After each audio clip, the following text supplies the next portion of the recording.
ఖండాంతరాల్లో, దేశాల్లో, తెలుగు రాష్ట్రాల్లో ప్రతి ఒక్కళ్ళు కూడా ఆ మహానుభావుని తలుచుకుంటా ఉంటే ఈ బూతుల మంత్రి, ఈ పోరంబోకు మంత్రి జగన్మోహన్ రెడ్డి డైరెక్షన్లో బూతు మాటలు, దౌర్భాగ్యపు మాటలు, నీచపు మాటలు. చంద్రబాబు నాయుడు గారు చంపారు, దేవినేని ఉమా చంపాడు. బుద్ధి జ్ఞానం ఉందా? హూకెళ్ళుడు బాబాయ్, బుద్ధి లేని పోరంబోకు బూతుల మంత్రి కొడాలని చెప్పు. హూకెళ్ళుడు బాబాయ్, నీ మామ హాస్పిటల్లో చచ్చిపోతాడు, మీ బాబాయ్ గొడ్డల దెబ్బలో చచ్చిపోతాడు, నువ్వు సిబిఐ ఎంక్వైరీ అడుగుతావు, ఎన్నికలు అవగానే సిబిఐ వద్దని చేతులు ఎత్తేస్తావు. సిగ్గు లేకుండా ఇంకా బూతుల మంత్రులతో, పోరంబోకు మంత్రితో మమ్మల్ని తిట్టిస్తావా? అడుగో, నీ ముఖ్యమంత్రిని అడుగో. హూకెళ్ళుడు బాబాయ్, బహిరంగ చర్చలు రావాలా? హూకెళ్ళుడు బాబాయ్, దమ్ముధైర్యం ఉందా? చెప్పే దమ్ముధైర్యం మీ ముఖ్యమంత్రికి నీకు?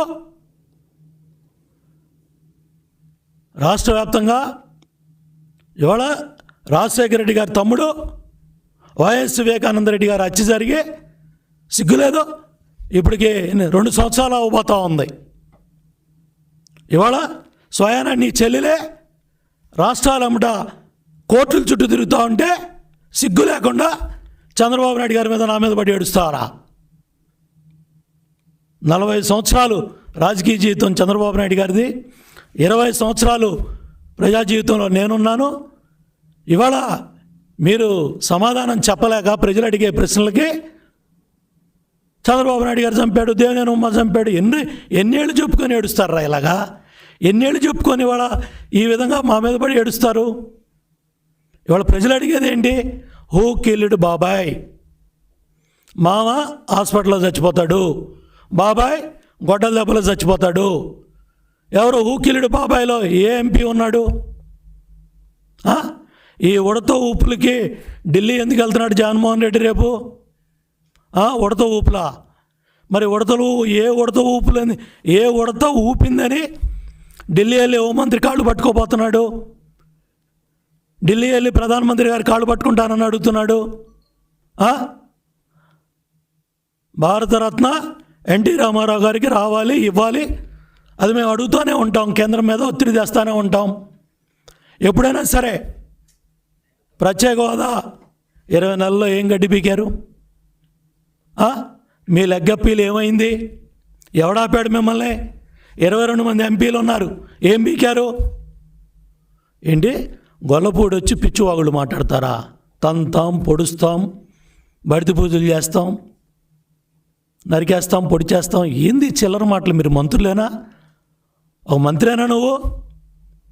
పేకాడాడించుకుంటూ ఒక సిన్సియర్ పోలీస్ ఆఫీసర్ పట్టుకుంటే దానికి సమాధానం చెప్పలేక నువ్వు ఆడే కోతాట, నీ ఆధ్వర్యంలో కోతాట నడుస్తూ ఉంటే ఎంతోమంది తాళ్ళు దిగితే ఒక సిన్సియర్ పోలీస్ ఆఫీసర్ క్యాబినెట్ మంత్రి ఆధ్వర్యంలో నువ్వు ఆడిచ్చే కోతాటను పట్టుకుంటే సిగ్గు లేకుండా ఇంకా సమర్థించుకుంటున్నావా? తాడేపల్లి ముందే కదా నువ్వు మాట్లాడింది. మా తమ్ముడు ఆడతాడు, నేను ఆడతాను, 50 కడతాను, 100 కడతాను, కోర్టుకి వెళ్తాను, సిగ్గు లేకుండా ఒక క్యాబినెట్ మంత్రిగా మాట్లాడి మళ్ళీ వాళ్ళ గొల్లపూడి వచ్చి నన్ను బూతులు తిడతావా? ఓకే, జగన్మోహన్ రెడ్డి గారు మీ పోరంబోకు మంత్రి, మీ బూతుల మంత్రి నన్ను సవాల్ చేసి గొల్లపూడి నా గ్రామం వచ్చి బూతులు మాట్లాడి వెళ్ళాడు. వీటన్నిటికీ నిరసనగా రేపు ఉదయం 10 గంటలకి ఎన్టీ రామారావు గారి విగ్రహం దగ్గర నేను కూర్చుంటున్నాను. జగన్మోహన్ రెడ్డి గారు టచ్ చేస్తారా? ఎవరు టచ్ చేస్తారో చేసుకోండి.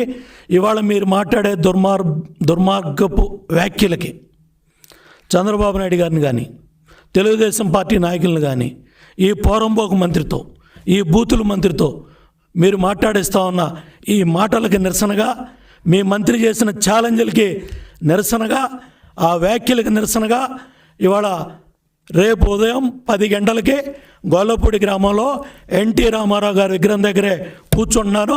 జగన్మోహన్ రెడ్డి గారు మీకే ఛాలెంజ్ చేస్తున్నాను, టచ్ చేయండి, నేను అక్కడే కూర్చుంటాను. మీరు వాగిన పిచ్చివాగుళ్ళన్నిటికీ కూడా ప్రజలే సమాధానం చెప్తారు. ప్రజల ముందే, ఎన్టీ రామారావు గారి విగ్రహం ముందే ఏ గ్రామంలో అయితే మీరు దుర్భాషలాడారు, ఏ గ్రామంలో అయితే మీరు బాధ్యత లేకుండా మీ మంత్రులతో మీరు మాట్లాడిచ్చారో ఆ గ్రామంలోనే ఎన్టీ రామారావు గారి విగ్రహం దగ్గరే నేను కూర్చుంటాను.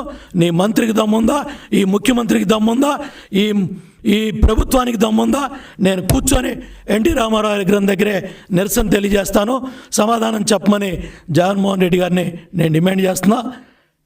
ఏంటి 150 విగ్రహాలు గుళ్ళు మీద దాడులు చేస్తే ఏం చేస్తున్నాడు మీ ముఖ్యమంత్రి? గడి బీగుతున్నాడా?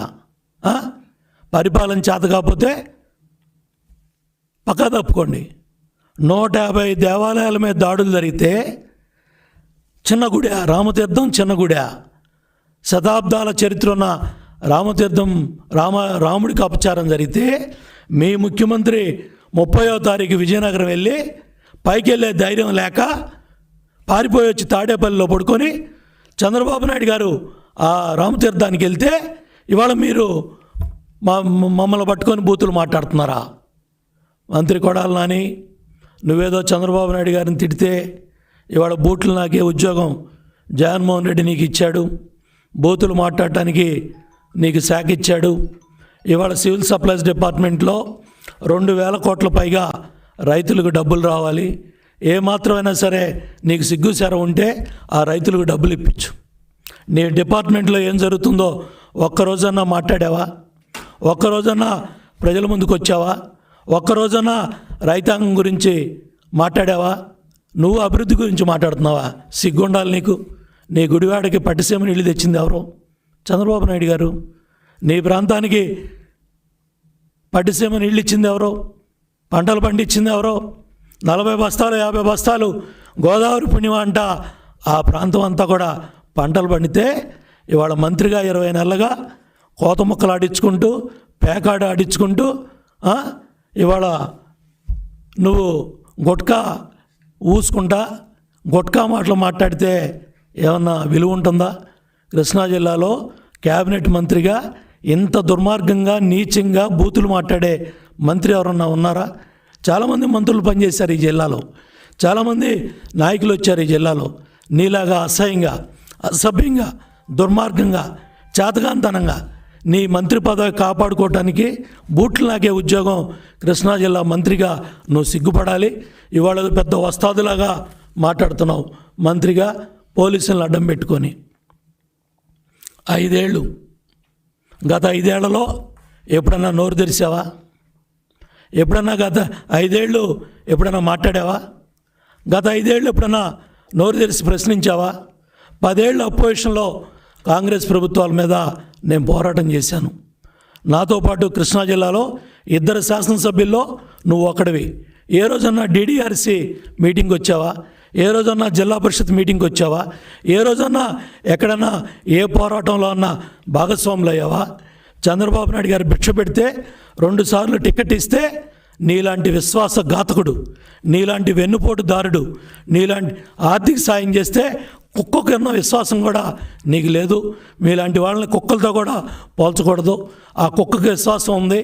2 సార్లు టికెట్ ఇచ్చి ఆర్థిక సాయం చేస్తే తండ్రి లాంటి వ్యక్తిని చంద్రబాబు నాయుడు గారిని పట్టుకొని 4 దశాబ్దాలు ఈ రాష్ట్ర రాజకీయాల్లో, దేశ రాజకీయాల్లో ఆయనకంటూ చరిత్ర ఉంది. నీలాంటి పోరంబోకుడు ఎన్ని పోరంబోకు మాటలు మాట్లాడినా కూడా ప్రజలు పట్టించుకోవడానికి సిద్ధంగా లేరు.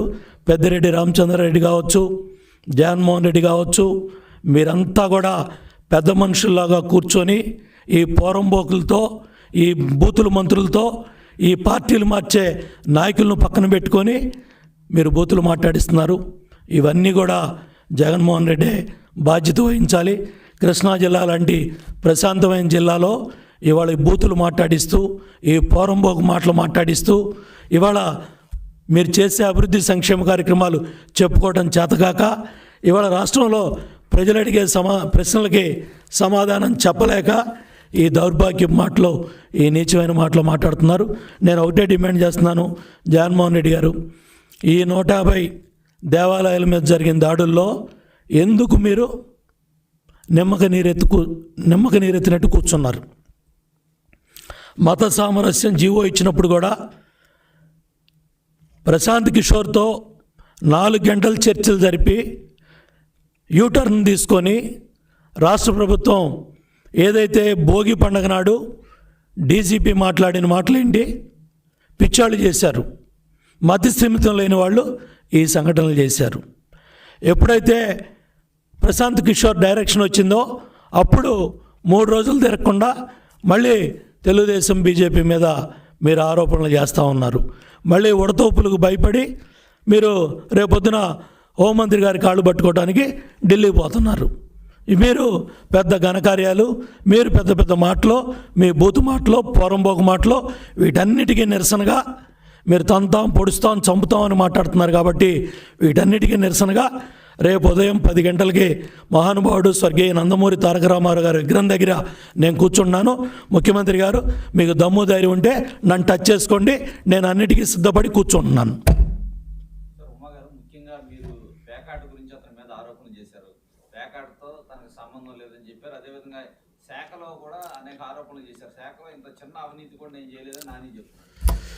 ఇవాళ ఆన్లైన్లో సమాచారం, ధాన్యం అమ్ముకున్న రైతులు 2,000 కోట్ల పైగా రైతులు కన్నీళ్లు పెడతా ఉంటే ఈ మంత్రికి సిగ్గు లేదని నేను అడుగుతున్నా, ఈ మంత్రికి బాధ్యత లేదని నేను అడుగుతున్నా. ఆన్లైన్లో సమాచారం ఒక్కసారి మీరు కొట్టండి, తీసేశారు, మొత్తం తీసేశారు. చంద్రబాబు నాయుడు గారు అడుగుతున్నారు, మేము అడుగుతున్నాం అని సమాచారాన్నే దాచేసుకున్నారు. నువ్వు పెద్ద మంత్రివి, నువ్వు పెద్ద రైతుల గురించి మాట్లాడుతున్నావు. బూతుల మంత్రి గురించి పోరంబోకు మాటలో నేను ఒకటే ముఖ్యమంత్రి గారిని ఛాలెంజ్ చేస్తున్నా. ఇవాళ ఎక్కడైతే మొన్న కోతముక్క పట్టుకున్నారో ఆ ప్రాంతంలో ఉన్న సెల్ టవర్, ఒక్కసారి ఆ సెల్ టవర్ కింద ఈ 20 నెలల్లో ఏమేం ఫోన్ కాల్స్ వచ్చాయో మొత్తం ఆ సెల్ టవర్ సమాచారం అంతా కూడా మీడియాకి ఇవ్వండి, వైట్ పేపర్ రిలీజ్ చేయండి. ఎవరెవరో ఉభయ రాష్ట్రాల్లో ఎంతోమంది సోదరులు ఏదైతే కొడాలి నాని ఆధ్వర్యంలో నడిపిన కోత ముక్కాట దగ్గర ఆస్తులు కోల్పోయి, లక్షల ఆస్తులు కోల్పోయి, అక్కడ నూజివేడ్లో పాపం హై స్కూల్లో పనిచేసే కనకం ఆత్మహత్య చేసుకొని చచ్చిపోయాడు. 25 లక్షల రూపాయలు అప్పులు పాలై. గుడివాడలో అదేవిధంగా బందర్లో ఒక సోదరుడు, బీసీ సోదరుడు ఆత్మహత్య చేసుకొని చనిపోయాడు. తెలంగాణ ప్రాంతంలో చాలామంది ఫోన్ చేసి చెప్పారు, ఈ కోత మొక్కలకి మేము చాలా మా జీవితాలు బలైపోయినాయి, ఒక మంచి పని చేశారు, ఈ వాస్తవాలు బయటికి పెట్టని. కాబట్టి నేను ముఖ్యమంత్రి గారిని డిమాండ్ చేస్తున్నా, మీ కోత మొక్క మీ మంత్రి బండారం బయటపడాలంటే ఆ సెల్ టవర్ కింద ఉన్న ఏ అయితే ఫోన్స్ వచ్చాయో 20 నెలల్లో అవన్నీ కూడా వైట్ పేపరు ప్రజలకు రిలీజ్ చేయండి, మీ మంత్రి బండారం బయటపడుతుంది.